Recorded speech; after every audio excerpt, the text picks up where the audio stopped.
Allianz Life Insurance Company of North America has been keeping its promises since 1896 by helping Americans achieve their retirement income and protection goals.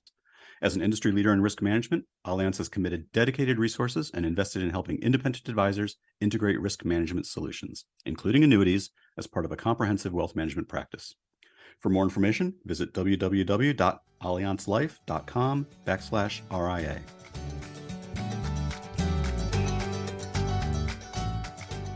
Hello, everyone, and welcome to the Advisor Innovations Podcast. I'm David Armstrong, the editor of WealthManagement.com. As you know, this is the podcast which gives me nothing but the excuse to talk to interesting people in the industry about moving their businesses forward and moving the business of wealth management forward. Today, I'm thrilled to be talking to Julie Littlechild, the founder of Absolute Engagement. Julie, thanks for taking the time. Oh, thrilled to be here. So Julie's one of the top experts in the field when it comes to studying, I think, with rigor, that sort of fuzzy intersection between the advisor and the client. I think what we more frequently refer to now as the client experience. Julie, you've been doing that for about 25 years. Prior to founding Absolute Engagement, you launched and ran one of the industry's leading research firms. You're the author of the book, The Pursuit of Absolute Engagement. And now, though you may chafe at this description, a technology entrepreneur. You recently launched the Engagement Engine, which I think is a really exciting development, and we're going to talk a lot about it. But thank you for joining us, Julie. Do you want to just sort of give us a brief 101 on your background? Yeah, absolutely. Look, I've been in and around this space for 25 years, as you mentioned. I actually started researching top producing advisors to understand what they were doing differently and developing programs to help them grow. Went out and worked as a coach on my own at some point and discovered I was absolutely terrible at that. I should never have been allowed to do that. However, what I did learn in that process is that as I was talking to advisors, there was this distinct lack of insight into what their clients actually needed. And that epiphany kind of launched the balance of my career. It became entirely focused on understanding the voice of the client and building an experience around that. Yeah, you talk a lot about building the voice, putting the voice of the client into the advisor's practice, building the advisor's practice around the voice of the client, and we'll get into a little bit of that. But I want to know. I've never met an advisor that has not claimed to understand what their clients are looking for.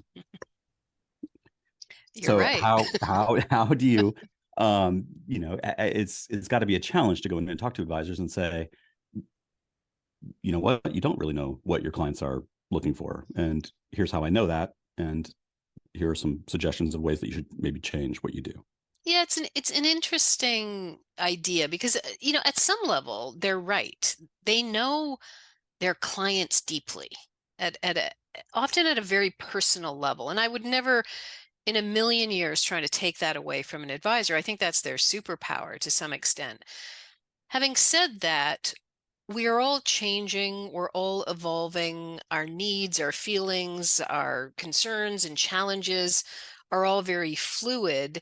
And so what we've always focused on doing is saying, look, we need a way to monitor all of that, and we need a way to make it easy for advisors to know not only how needs and expectations are changing, but how feelings are changing. I mean, take the last few years. You cannot deny that COVID changed the client experience.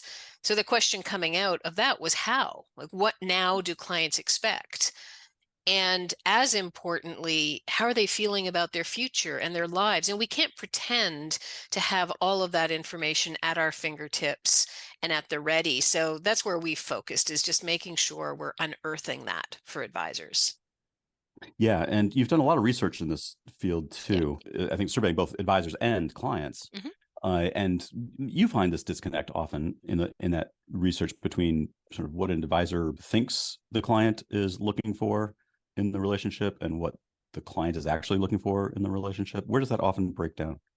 Yeah, and there's a couple of areas that we see. One is that there may be a breakdown on expectations. That's actually the easiest thing for us to deal with. So an advisor may believe that clients today want to come into the office, for example, and we're finding that an increasing number of them would actually prefer virtual. So there's definitely some disconnects on those overarching areas. But here's, when we think about client experience, and in particular client engagement in the future, The reality is that it's becoming hyper personalized, right? That this isn't just about understanding, on average, this is what my clients want, but this is what Mary or Bob wants, and how do I deliver on that experience? And that's a very different kind of challenge. So yeah, we've got to, I think, scratch a little below the surface, because when we do, the most interesting data that we see is around feelings and mindset. Mm. Clients are scared, clients with wealth are scared, or they're feeling uncertain, or what's important to them has changed, or all of these things influence the plan. And Yeah. so that's the kind of data we're seeing a bit of a disconnect on, because if they're changing, then the experience has to change along with it. Yeah, and as you say, that's not one size fits all. Every client's a little bit Right. different that way. But it's interesting because I remember when I first started covering the space, maybe 10 years ago or so. Hmm. The notion of sending out a questionnaire to all of your clients and getting their feedback was considered kind of a radical thing to do. Um, and Imagine asking them what they were thinking. yeah, right, exactly. And I think advisors have come a long way since then. It seems to me what you're doing with this engagement engine is going leaps and bounds beyond that. Yeah. It's You're kind of dragging that. I don't want to say primitive, but that's kind of what it was. Hmm. A primitive survey of Hmm. getting client feedback loops, client council feedback loops, whatever it was, kind of dragging that from sort of the primitive age into a real high tech Hmm. portal. And I've glanced at it a little bit here, and, Hmm. I hope to get a deeper dive at some point soon. Hmm. But this is a different beast altogether than simply asking Yeah. clients. It is. So if you think of those traditional surveys that still not all advisors were doing, but many would do, and we still do to some extent where it's needed, a traditional survey, which I think of as a point in time survey on a one-to-many basis, right? We send out a survey, we get the input, we take action. And I think those are incredibly helpful for strategic decision making, for example, or measuring how you're doing. Are clients satisfied? What's the net promoter score? Do they want to meet in person or virtually? All of those kinds of things. It works really well for that. However, if our goal is actually to drive deeper engagement, which is much more personal and much more connected, then really what we're saying is we've got to understand how clients are thinking, feeling in the moment, and then be able to respond to that. So what we've tried to create is technology that makes that easy to do. Capturing smaller chunks, contextually relevant input, if you will, from both prospects and clients, and then being able to respond to it in real time. In many respects, I think what we're doing is giving advisors a way to truly co-create the client experience, which has really not existed until this point. Yeah, I mean, it's been sort of a one-way client feedback, but Hmm. then the advisor takes that and builds out whatever they're going to Hmm. do, and that goes back out to the client. Yeah. Um, and this is much more a two-directional street. And Mhm. could you just run us through maybe a little bit of an example of how it works? I mean, some of the things that I saw was really interesting. I mean, some of the questions that you were asking, Mhm. or that the machine asks, I guess, Mhm. machine, I guess, engine asks, and at what points it asks those questions. Just give us an example, if you could, quickly. Yeah, Just yeah, absolutely. And if I could, I just want to pick up on something you just said about the evolution, because I do think there's been a significant evolution in how we deliver value, right? And I talk a lot about co-creation of value, but years ago it was very much firm driven. Here's what we do. Hope you like it. Mhm. It then became more client centric, right? We might ask clients about their preferences and perhaps segment the offer, but a co-created value is very much a real-time thing. The input clients provide changes the experience. And that's what we're trying to do. So to what you just asked, an example. So you could do a traditional survey and ask a client how they're feeling, what their level of confidence is, or what they're concerned about. If you're meeting with that client a month later, that data is dead. It's Mm. old. It just doesn't work. And having and the way a couple thinks is going to be completely different. Surveys often go to one person, and we're not looking at the comparison within a couple. So the example in this case would be, as a client is booking a meeting, as part of that process, they're invited individually or as a couple separately to respond to a set of questions. And those questions are customizable, but it's really about trying to tap into how are they feeling about the future, what's on their mind, what do they want to learn about, and of course, what they want to talk about in that review meeting. Mhm. All of that data is captured, it's brought together for a couple, and it's pushed into an agenda that goes to the client to add value. But most importantly, it co-creates an agenda that is meaningful and will drive the conversation around what's most important to that couple by unearthing new insights on what they really need. Mhm. Mhm. And I'm sure you studied quite a lot where those moments of interaction might Mhm. happen, where you might garner a little bit of insight on what the client is thinking. Times when you book a meeting, there are other times as well, right? I Mhm. mean, I think the idea is that you're getting away from the kind of the big, huge survey that Mhm. drops into a email or PDF or something that gets sent back, and really picking your shots in a way. Mhm. Yeah. Uh, Yeah, exactly. And there's still a time for that bigger survey, as I say, to maybe monitor satisfaction.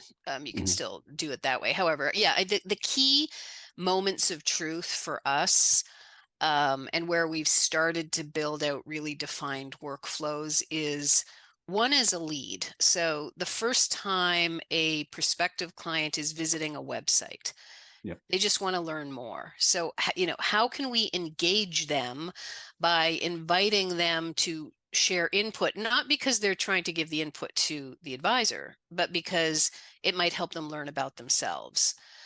Next would be that prospect meeting. So they're coming in now for a meeting. So how can we ensure that we really understand how they're feeling and thinking to drive a differentiated conversation with the prospect?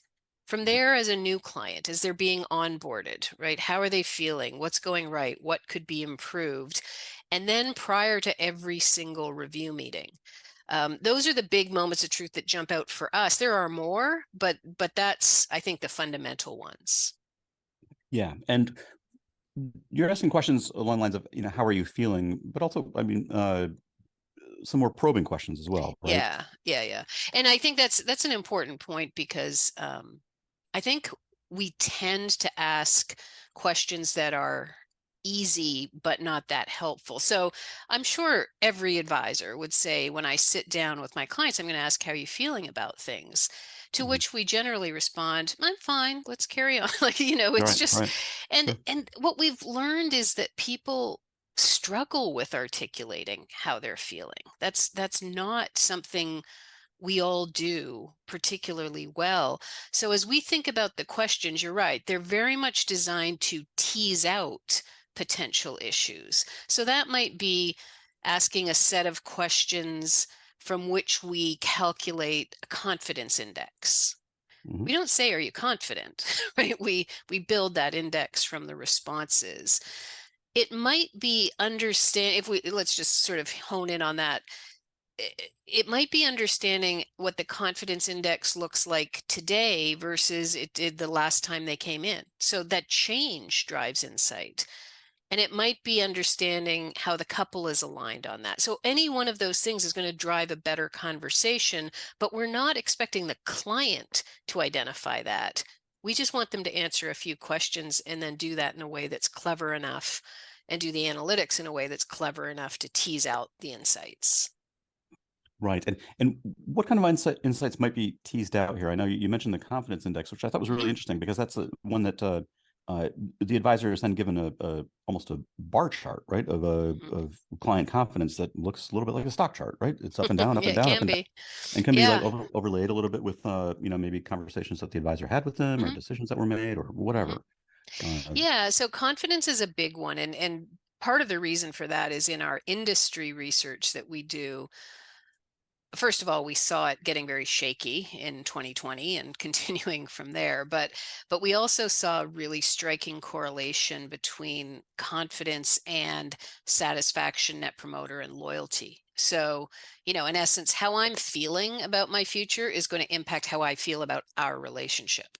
Hmm. So we know it's an important metric, not only to know how clients are feeling, but it's actually has a potential positive or negative knock-on effect for the business. So that's definitely a big one. We dig in on concerns, just what's on your mind, what's keeping you up at night, what they're interested in learning about, whether the plan aligns with what's important to them right now.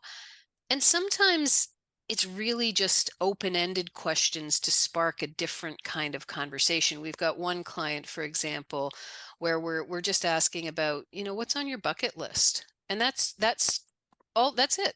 And it's just Mhm, mhm. triggering a different, more engaging and more inspiring conversation. So it changes from one firm to the next. We do tailor and curate the questions based on their objectives, and they're different questions at each stage of the journey. So it's not that, from the client's perspective, anytime I interact with a service provider I Mhm. get that, would you mind hanging on for a little, No, gosh, no, not like that at all. not Uh, like that. this is unobtrusive, almost inviting and kind Mhm. of for the client, interesting way to help them think through their. It does, and so it's an interesting point because that's what we learned when we first did the pilot on this, going back some time, was that the and I could say the unintended benefit, but I don't like to say that because I like to think I knew it all going. but, but the reality is that what we were hearing back is that the conversations that couples were having, or the conversation in the mind of an individual before they ever walked in the door because of those questions, was really powerful, right? They were learning about themselves. They were learning about each other. I heard a great example of one of our clients who had invited a couple to participate, and he hadn't seen the spouse for years. They'd been a great client, 20-25 year client, but what we'd call the non-technical spouse, it was the wife in this case, just, didn't Mhm, come in. But because he asked these questions and because it unearthed differences, they came in together for the first time and they mhm. actually had a fundamentally different kind of conversation. Interesting. That's great. Yeah, this is, and it strikes me too that this is something that not all advisors will be able to necessarily make use of this information, right? But many will. And we hear more and more about how the advisor is meant to be the kind of confidant, life coach, sort of Hmm. almost quasi psychologist, Yeah. counselor to the client. And then on the flip side, we hear, how do you do that and maintain a business of Hmm. 100 and some clients and do it effectively and efficiently? Those two things seem to be kind of at odds. How do you? They are. And it's an interesting question. It's interesting that you hear that as well, because we often hear that as, I don't want to become the therapist. And I think that's true. I mean, they're not therapists. So let's leave that to the professionals. But I think what this kind of process does is make it easier to have more targeted conversations. So rather than relying on innate skill set in teasing out deep issues, which is a big skill set, right? Then wouldn't it be easier if we could walk into a review and actually know what those potential issues are? And then our job is just to lean into those a little. But I do think that all of this comes with the soft skills that I think we need to focus on in this industry broadly, which is, how do I get into those conversations comfortably? And how do I get out of them comfortably without Mhm. overstepping my role as an advisor? I think we've got a lot to learn. I think there's some people in the industry who are particularly good at teaching those skills. Would you like to suggest some names?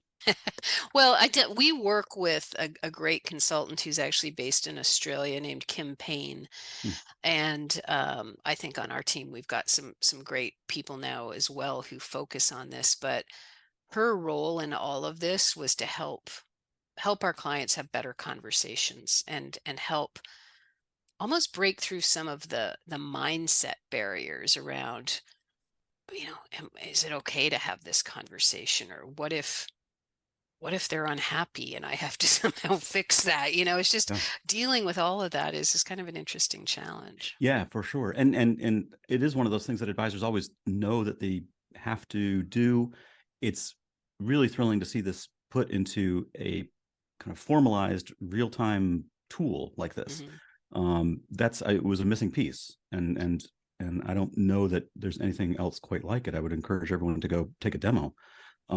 It's really interesting, and it also strikes me that this is a sort of portal that could have tentacles into many other areas of an advisor's workflow, right? I mean, you're part CRM, you're Mhm. part risk profile, you're part meeting preparation, you're part performance reporting, and it has a lot of different potential uses in all of these different areas, correct? It doesn't. It's a big point of discussion for us because where do you fit in the tech stack? And what we wanted to ensure is that we weren't trying to duplicate any of those things that exist. So if you took CRM, for example, in my mind, the CRM is the source of truth on things like client contact details. We didn't want to duplicate that. So we're certainly building and looking at a lot of integrations to ensure that we're not causing anyone to choose between this or that. We're just trying to enhance what's already out there. But the workflow piece of it and the efficiency piece has been a huge deal. And you're right, we're really focused on agenda creation, on triggering tasks, on just digging into some of those things that other systems do, but they're not doing what we do. So we're always looking for ways to play nicely with these systems and just make everybody better. Yeah, so I'm confident that there will be iterations of this going forward. Yes. But it's fascinating. Tell me a little bit about the development process, because I never knew Julie Littlechild as a fintech entrepreneur, but you are. I How long have you am. been how long have you been working on it? Well, we've been working on it conceptually for, you know, this has been in my mind for a very long time, and I think there was years of personal navel gazing and iterations on what the missing piece really was and informed by the research. We started in earnest on the development going back really a couple of years is when we started to tinker, and then in earnest over the last year. So you're absolutely right. And this has been one of the greatest learning opportunities of my life because I think I brought the expertise and I think I brought the experience in what we needed and what we were trying to accomplish. But what that meant was, as a business owner, I had to surround myself with deep expertise in other areas. So, yeah, we've spent the last year building our leadership team, building our advisory board, and making sure that we could, credibly have all the expertise we needed. Yeah, and tell me a little bit about the advisory board that you put together, because there's some good names there. Yeah, we've been working with, we now have 6 on our board. Most recently added Matt Brinker. We're working with Dave Patchen at Raymond James, Martine Lellis at Mercer. We've got Craig Iskowitz at Ezra.